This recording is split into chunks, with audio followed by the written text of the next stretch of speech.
2016 এসএসসির পুরো প্যানেল বাতিল, রাজ্য সরকারকে নিশানা করে পথে বিজেপির যুব মোর্চা এবং এই মুহূর্তে সেন্ট্রাল এভিনিউয়ে বিজেপির যুব মোর্চার সদস্যরা তারা বিক্ষোভ দেখাচ্ছেন। সেই ছবি সরাসরি দেখতে পাচ্ছেন। তারা হাতে যেমন পোস্টার প্ল্যাকার্ড রয়েছে এবং অনেকে রাস্তায় বসেও পড়েছে। এর আগে আপনারা জানেন যে 2016 এসএসসি পুরো প্যানেল বাতিল ঘোষণা করে সুপ্রিম কোর্ট। সরাসরি আমাদের প্রতিনিধি শিবাশিস মৌলিক এই মুহূর্তে আমাদের সঙ্গে রয়েছেন। শিবাশিস, আমরা সেই ছবি দেখতে পাচ্ছি, একেবারে রাজ্য সরকারকে নিশানা করে পথে নেমেছে বিজেপির যুব মোর্চা। একদম তাই, দেখো রাজ্য বিজেপি দপ্তর 6 নম্বর মুরলীধর সেন লেন, সেখান থেকে বেরিয়ে কিন্তু ভারতীয় জনতা যুব মোর্চা তারা একেবারে সেন্ট্রাল অ্যাভিনিউয়ে দুই দিক অবরোধ করে সেখানে কিন্তু বিজেপি যুব মোর্চা, রাজ্য বিজেপি যুব মোর্চা ডক্টর ইন্দ্রনীল খাঁয়ের নেতৃত্বে তারা রাস্তায় বসেছেন এবং টায়ার জ্বালিয়ে বিক্ষোভ দেখানো হচ্ছে। সেখানে উত্তর কলকাতার জেলা বিজেপি সভাপতি তমগ্ন ঘোষ তিনি রয়েছেন, ডক্টর ইন্দ্রনীল খাঁ তিনি উপস্থিত রয়েছেন এবং তাপস রায়, বর্ষিয়ান বিজেপি নেতা তাপস রায় উপস্থিত রয়েছেন। সার্বিকভাবে যে ছবি দেখা যাচ্ছে, প্রবীর দে সে ছবি তুলে ধরছেন। বিজেপি যুব নেতৃত্ব তারা কিন্তু রাস্তা অবরোধ করে দাঁড়িয়ে রয়েছেন। আমি কথা বলার চেষ্টা করবো ইন্দ্রনীল খাঁয়ের সঙ্গে। যে ছবি আজকে আপনাদের এই যে প্রতিবাদ কর্মসূচি আমরা দেখতে পাচ্ছি, টায়ার জ্বালিয়ে বিক্ষোভ দেখানো হচ্ছে, উত্তর কলকাতার জেলা বিজেপি নেতৃত্ব রয়েছে, আপনারা রয়েছেন, কি বল?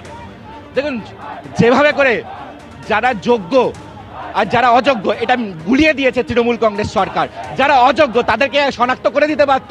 চাকরি চুরি করেছে কারা? এই তৃণমূল কংগ্রেসের নেতা মন্ত্রীরা, শিক্ষামন্ত্রী, তৃণমূলের যুবা নেতারা, তৃণমূলের কাকু ভাইপো যারা করেছে তারা তো বলে দিতে পারে যে এরা ঘুষ দিয়েছে, তাদেরকে শনাক্ত করে দিত, তাহলেই তো ইজি হয়ে যেত। যারা দুর্নীতি করেছে, যারা ঘুষ দিয়েছে তৃণমূলকে, তাদেরকে চাকরি থেকে বরখাস্ত করে দিতে পারতো। কি থাকছে আপনাদের? কিন্তু যারা দোষ করেনি, যারা তৃণমূলকে ঘুষ দেয়নি, তাদের কেন এর খেসারত দিতে হচ্ছে? এর জবাব তো তৃণমূল কংগ্রেসকে দিতে হবে। এর জন্য দায়ী কার? মমতা বন্দ্যোপাধ্যায় আর তার সরকার। তারা তো ইজিলি আইডেন্টিফাই করতে পারতো যারা নিরাপরাধ, যারা তৃণমূলকে ঘুষ দেয়নি, তাদেরকে সাফার করতে হচ্ছে শুধুমাত্র তৃণমূল কংগ্রেসের জন্য। কারণ তৃণমূল কংগ্রেস সরকার আলাদা করে ক্যাবিনেট ডিসিশন করে তাদেরকে প্রোটেকশন দিয়েছে। কাদের? যারা দুর্নীতি করেছে তাদেরকেও প্রোটেকশন দিয়েছে। আপনারা কারো পদত্যাগ দাবি করছেন? অবশ্যই রাজ্যের মুখ্যমন্ত্রী মমতা বন্দ্যোপাধ্যায় যেভাবে করে যুব সমাজের ভবিষ্যৎ ছাড়খাড় করে দিয়েছে, মেধার দালালি করেছে এবং পুরো পথে বসিয়ে দিয়েছে যারা নির্দোষ পরিবার, যেখানে আজকে 9 বছর কেটে গেছে, সেই নির্দোষ পরিবারগুলো তারা পথে বসে যাচ্ছে। তার জন্য দায়ীকে মুখ্যমন্ত্রী মমতা বন্দ্যোপাধ্যায়। তিনি যদি বলে দিতে পারতেন যে এরা অপরাধ করেছে, এরা ঘুষ দিয়েছে, তাহলে তো সমস্যা হতো না।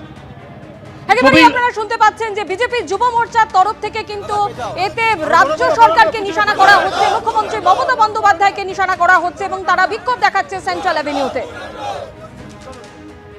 2016 এসএসসি প্যানেল বাতিল ঘোষণা করলো সুপ্রিম কোর্ট। আর এই নিয়ে বিরোধী দলনেতা শুভেন্দু অধিকারী তিনি বলছেন, অযোগ্যদের বাঁচাতে গিয়ে যোগ্যদের বলি, অর্থের বিনিময়ে চাকরিরত অযোগ্যদের বাঁচাতে যোগ্যদের বলি দেওয়া হলো। এর সম্পূর্ণ দায়ভার মুখ্যমন্ত্রী মমতা বন্দ্যোপাধ্যায়ের। অবিলম্বে মমতা বন্দ্যোপাধ্যায়ের পদত্যাগ ও গ্রেপ্তারের দাবি করছি। সুপ্রিম কোর্টে 26,000 চাকরি বাতিল প্রসঙ্গে মমতা বন্দ্যোপাধ্যায়কে নিশানা করলেন শুভেন্দু অধিকারী।